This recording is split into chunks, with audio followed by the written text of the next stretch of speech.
Welcome to another episode of Behind the Game, the show that pulls back the curtain on the business of sports and introduces you to the people who bring the games that we love to life. I'm Patrick Klinger. We have a very special guest today, and to introduce him is my dear friend, the Commissioner of the Western Collegiate Hockey Association, and an above-average golfer, Bill Robertson. Thanks, Patrick. Good afternoon, everyone.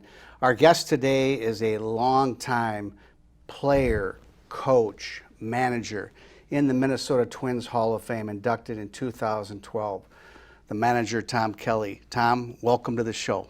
Thank you. It's nice to be here. We'll see how it goes, then we'll hold our applause to the end. All right. All right. Well, welcome. Thank you, Billy. We know that you're still doing some work with the Minnesota Twins. Tell our viewers out there what you're up to and what your role is currently with the organization. Right now I work for Dave St. Peter, and if Dave has something for me to do, or people in the marketing department have something for me they like to do, meet and greet, go open a restaurant, go open this, go to this convention like I did the other day for the Pizza Hut, Pizza Ranch sponsors the Twins, and I went to their convention, and you take pictures, you sign autographs, you schmooze, and you talk to a lot of people. So it's, I guess you can say I'm a PR guy. Once in a while, the manager may have a question, he may call, or I'll see him at the ballpark, and he may have something to ask about something or other, and so I'll offer him my advice or my thoughts anyway. And like I always tell him, though, you have to do what you think is right. Tom, you stepped down from the position of manager in 2001, so you've been gone about 17 years now. How much has the game of baseball changed in that time? Oh, I think it's dramatic. It's especially the last 4 or 5 years around here anyway. There's so many different people that work at the ballpark now. I don't know them. I used to know everybody years ago, of course, and now I walk in there and I ask, well, what do you do? And they give me some kind of, and I have no idea what they're, it's a little embarrassing, but there's so many new positions, and the people in marketing and sales, I know some of them, and sort of the mainstays maybe that are still down there, but in the baseball end of it, there's so many new things going on, and I wouldn't even begin to try to understand some of them. I listen and to what they have to say about launch angles and framing pitches and the analytics with the 2 balls, 1 strike, and we think he's going to hit it to right field, and all this and that, and I still think, though, with all these new things, and shifting, of course, is dramatic. The game still comes down to the basics of pitching and fielding, and if you pitch the ball decent and catch the ball when you're supposed to, you find a way to score 3 or 4 runs, and you have a chance to win. And I think most fans that come to the ball games or are watching or listening, they want to be in the game with a chance to win. And I think that's what we all strive for. And I think if you still do the basics and the fundamentals of the game, you have a chance to win each and every night. Now, they get pretty technical with some things on what they do and they don't do. And as you probably watch the game now, the stealing bases is somewhat of a lost art. Buxton for the Twins is a guy that certainly can steal a base, and he's a weapon that way. But I think most managers now have information that say, well, it's hit and run, and those kind of plays are bunting. Bunting has gotten to be a thing of the past as well. And I don't think the players want to do it. The thing that really convinced me that the game has really changed is that I'm fortunate enough to be able to go over to Concordia University in St. Paul, and the coach there, Mark McKenzie, he invited me to come over. For years I've been going over there, and the kids work very hard. I call them kids, but they're young men. They work extremely hard, and they're pretty smart kids, you know, and it's fun for me, and I enjoy it, and I appreciate him giving me the opportunity to work with these kids. But you know, you listen, and I'm watching and listening, and they're talking about launch angles and swinging up at the ball, and you know, I'm listening, and I'm going, boys, we're not that good. You know, I didn't want to say this to them, but I said, you know, in my mind, I'm going, you know, we should just maybe stay with the basics, and if we can execute the fundamentals of the game and pitch a little decent and catch it when we're supposed to, and then somebody will make a good play, and you know, one of those ESPN plays you'll see at 11 o'clock at night, and if we can do some of them things, we'll have good chances to win. But you know, they're talking about different things, and they're getting it all from the TV and watching the ESPN and MLB channel and listening to all the analytics going on, and so the game has an influence of what's going on now. It definitely has an influence, I know, down to the college level, where they're trying to hit the ball up in the air, where I think these fellas should just be trying to hit it, you know, right, let alone hit it up in the air. So so it's influencing a lot of people, and it's filtering down. So I think some of it I understand, or try to understand, but there's some of it that I don't get, and probably me being a dinosaur doesn't help. But I'm convinced that you still have to pitch good, and if you pitch good, you're going to have a chance to win. Well, you know, watching your career as a manager and as a coach, I always believed that Tom Kelly coached teams were all about fundamentals. They were hitting the cutoff man. Mm-hmm. They were moving the runner over, sacrificing. They were bunting person over. The game, as you said, has changed a lot.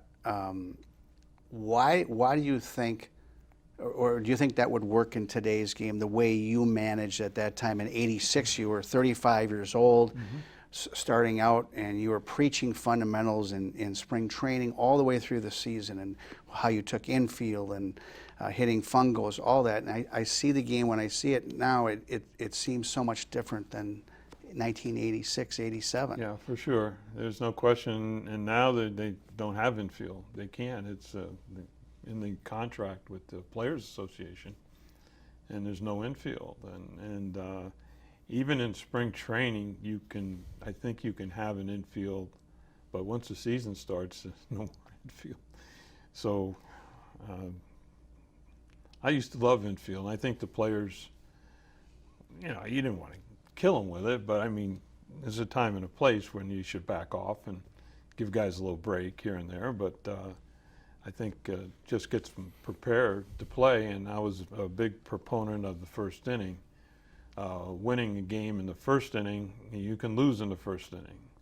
So we see a lot of games in the ninth inning get won or lost. That's true, but you can still get ahead 3-0 in the first, or be behind 3-0. Now you got an uphill fight. Right. So we always wanted to be prepared for the first inning, and so I always felt the best way to do that was to have a nice round of infield and get prepared for the first inning, and if our pitcher's prepared, we maybe get off to a good start. But that's been taken away. There's a different awareness to the things that we did in the past that they're not done anymore.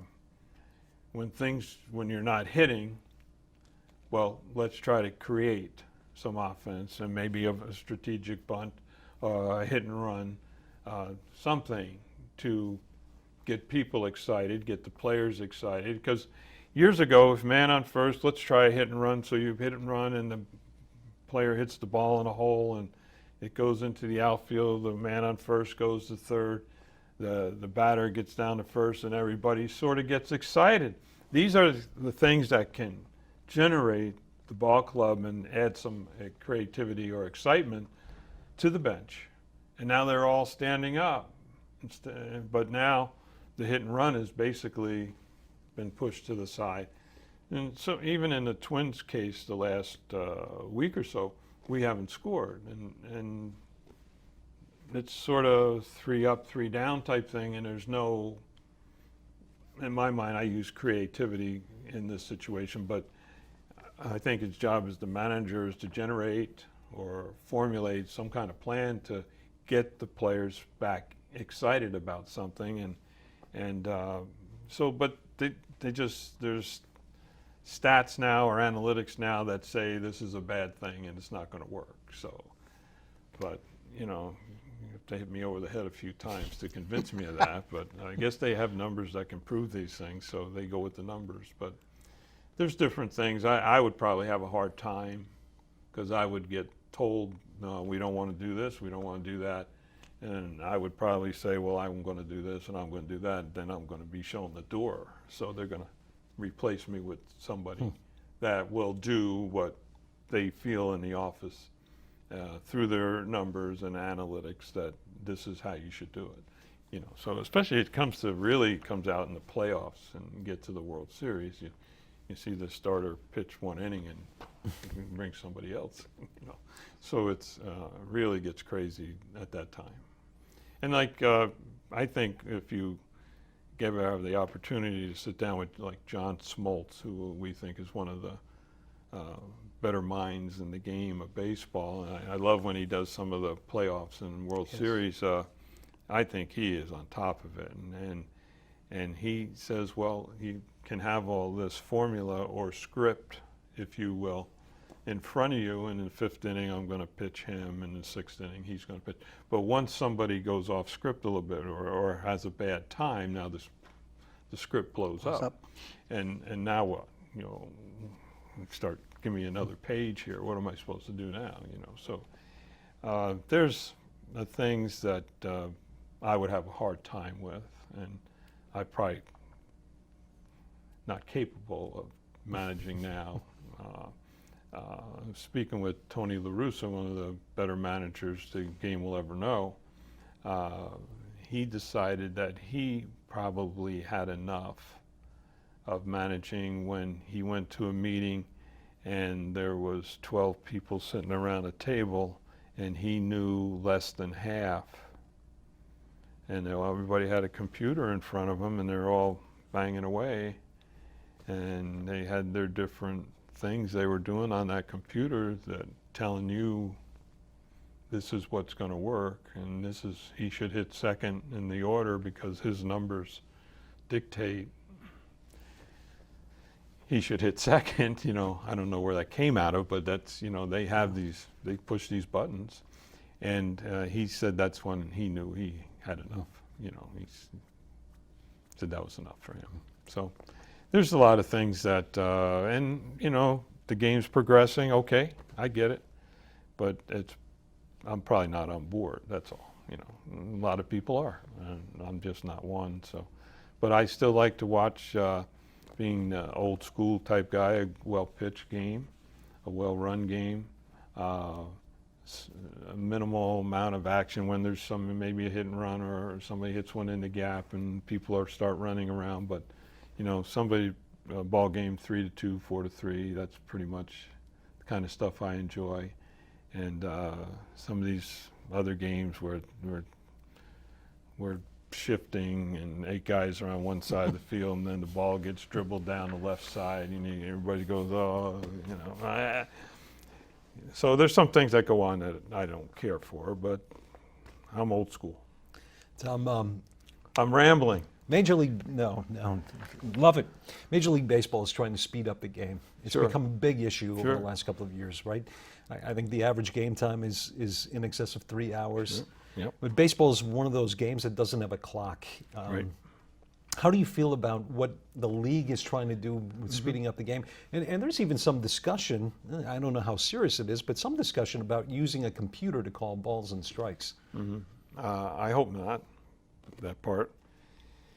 I think the umpire is still a major factor in the game, not an issue. They need to be on the field. I'm not so sure how much responsibility the umpire wants to have in the outcome of the game. I think they relish the replay because now they're somewhat off the hook. They make a call and the manager, no, we're going to go look at it, and it's changed because they made a mistake or didn't see it as well or whatever. But they get off the hook, and you can't blame the umpire. Now the balls and strikes, that's been going on for a long time. I hate to see it leave, but I've always felt the game would move along at a better rate or a faster clip or better pace if the umpire would call strikes. Now, some people think it's hard for the umpire to for 2.5, 3 hours to call strikes. For whatever reason, some people think they get a little tired, bored, whatever happens, but they can start off calling pitches strikes, maybe a little outside, maybe a little inside, but the players recognize it and they adjust, and the game will move along because they start to swing. So the game moves along a little better. Secondly, during the course of the game, the strike zone changes, and now he's not calling this and he's not calling that. Now the game begins to drag. So I'm a proponent of the umpire calling strikes, and whether they can execute for 2.5 to 3 hours, I'm not so sure. But the people that seem to call strikes have the games played at a better pace or clip. The strike zone, for me, is that I think it'll slow the game down, personally, because I don't know how they're going to, whether the green light going to go on for a strike and a red light. I don't know. You have to stand and wait for the light to come on. I don't know. I don't know if I care for that. I think it might come down to that. I hope not. I don't know what the umpire is going to do. Does he stand there and call a guy safer out at home? What's his foul ball, fair ball? What's he going to do? If you balk, is he going to call a balk? What is his job? Where does he stand? I don't know. I don't care for it, but I hope he stays back there. It's been a big part of the baseball, and I don't want to change it too much. But I think having the replay overall is good because it does get the play called right, even though when you see a replay and you say, oh, they're going to change it, and they don't, and you wonder why they don't change it, and that bothers me some. But I swear he was out, and safe. But, so again, having the umpire back there is good. I don't want to see and wait for the red light to come on or whatever it is. But there's some staples in the game that I think that have to stay, and I hope they do. It's good. I think he and I are old school and believe the game needs to progress, but it also needs to have some of the human elements in the game. I always felt, Billy, that if it's a good movie, you stay to 2 hours, 40 minutes, or 30 minutes. And if it's a bad movie, you can get up and go. Now you pay a lot of money to go to the ball game. Yes. I get that. But if it stinks, you can get up. You don't have to stay. It's true.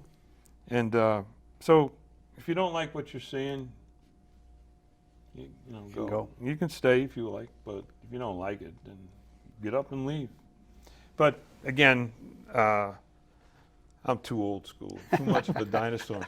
I should pull out my flip phone and show everybody. But I won't. Well, you've managed, if you think it back to your career, several Hall of Famers. Kirby Puckett, current Twins manager Paul Molitor, Dave Winfield from St. Paul, and Steve Carlton. And I don't know if I'm missing anybody, but those four are in the Baseball Hall of Fame. Yeah. What makes, in your mind, what made them so good? Well, Jack Morris. Jack Morris. Thank God Jack got in this year, this past year. There's another thing I couldn't understand, you know, and Bert Blyleven is another one that could be added. You know, I would get in so many disagreements or arguments with writers over Bert, why he wasn't in, and this is why he's not in. I listen, and they got stats and numbers they show me, and I don't, yeah, I get that part, but you don't know the intangibles, what he brings to the dugout or what he brings to the field on that given night when he's out there pitching. How many more people come to the ball game because Blyleven's pitching or Morris is pitching? They come. Johan Santana's pitching, Radke's pitching. We're going to watch them guys pitch. And people, the players, and it shouldn't be this way, but when those fellas are pitching, they elevate. They do. They should elevate every night. But when those guys are out there, your emotional level goes up. People in the dugout, it goes up. It should be that way every night, but it's not. And it's because of these personalities that are pitching and the talent that they have that brings everybody up to another level. And sometimes writers don't want to hear that. They want to see the numbers on a piece of paper, and that's what's going to make their decisions.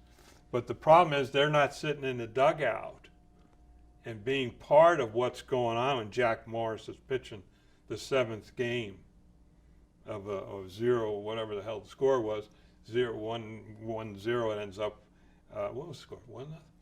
They have, they're not there. They don't know what it's like because unfortunately, they don't get a chance to be in the dugout and have that feeling or understanding of what you're sitting next to or witnessing right here.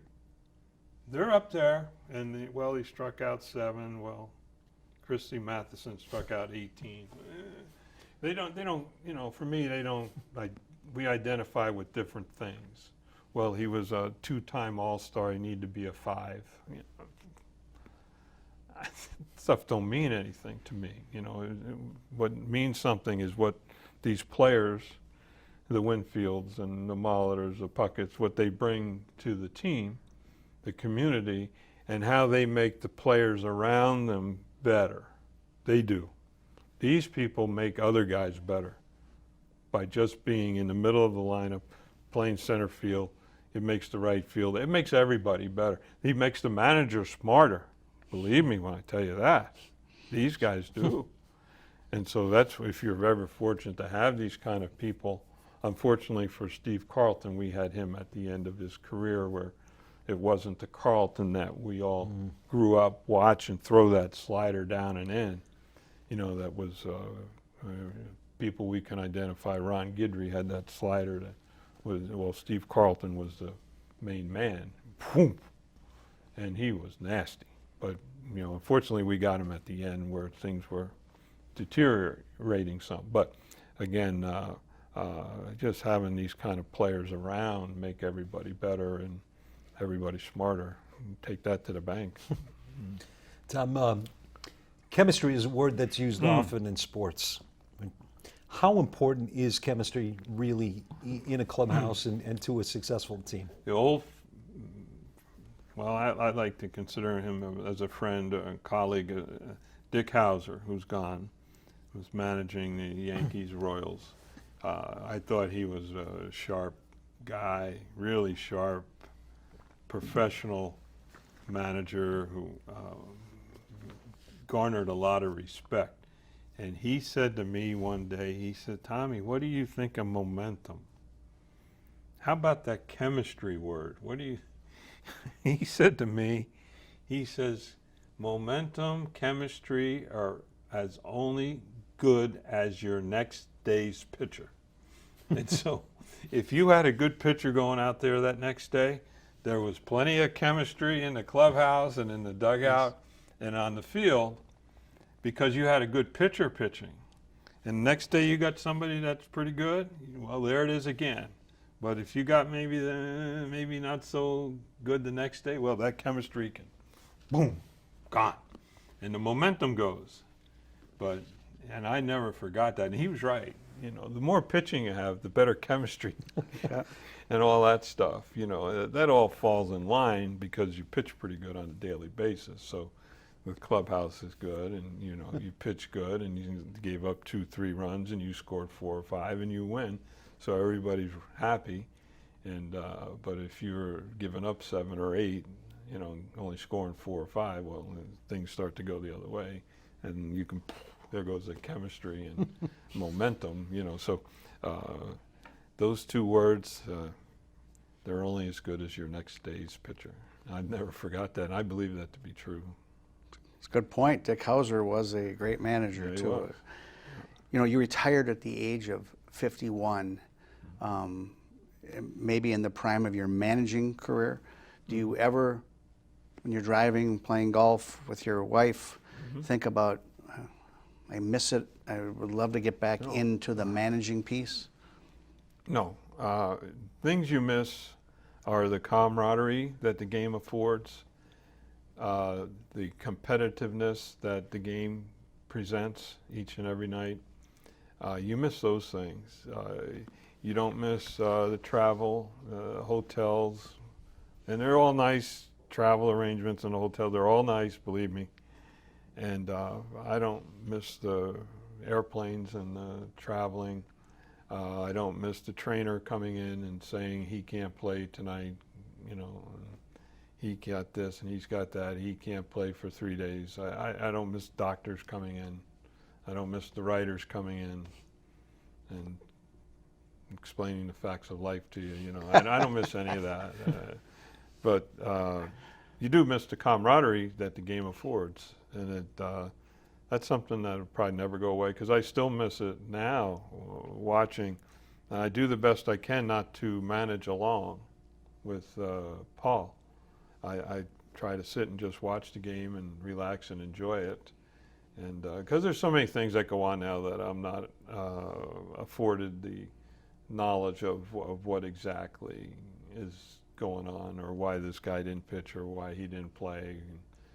Well, he warmed up twice yesterday, so he can't pitch today. Well, you know, I don't know that, but so you don't. It's hard to maybe manage along a little bit, but so I try to sit and watch the game and enjoy the game for what it is, and I enjoy watching some of the players that I still identify with, the Max Keplers and Buxton, you know, because I saw all these guys in the minor leagues and watched them and hit them balls and did this and did that and Joe Mauer and Dozier and Escobar. There's a lot of them still on the team here that I worked with to a certain extent, and so I enjoy watching them play. I really do. Tom, the half hours zip by, but one last question. Yes, sir. You've won 2 World Series. You've managed some of the greatest players in the game.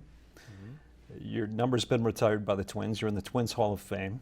Is there one moment that stands out above all of them? Oh, that's a popular question. I think winning the World Series in '87 was a really eye-opening experience. And what I did not know or realize is that there's so many other people that are affected. I'll try not to be too long-winded. The policemen came in, heads of police, Minneapolis, St. Paul, and explained to me how the crime rate went down the last month, playoffs, World Series. The crime rate went down. They were happy as hell. Then I got letters from different people that I read that it brought our family back together. My husband and myself, we watched, and the kids, we watched the playoffs and World Series, and now we're back together where we were having problems.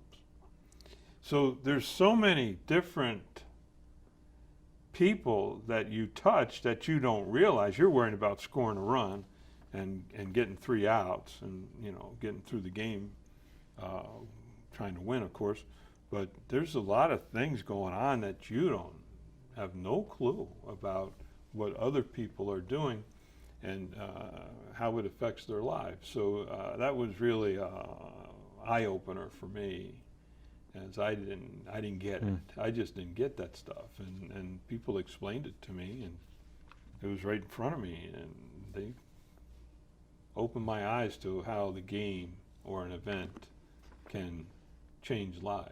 And you know, like I said, we were stuck in our own little world where we're worrying about 3 outs and Kirby hit one off the wall or something. You know, that's what we're worried about. And then there's other stuff going on that are probably way more important. We could spend all day here talking to you about baseball and things about the game, but we really appreciate you being our guest today. I hope I didn't ramble on too long. No, it's great, Tom. Thank you so much for joining us today. Billy. Thank you for joining us on this episode of Behind the Game.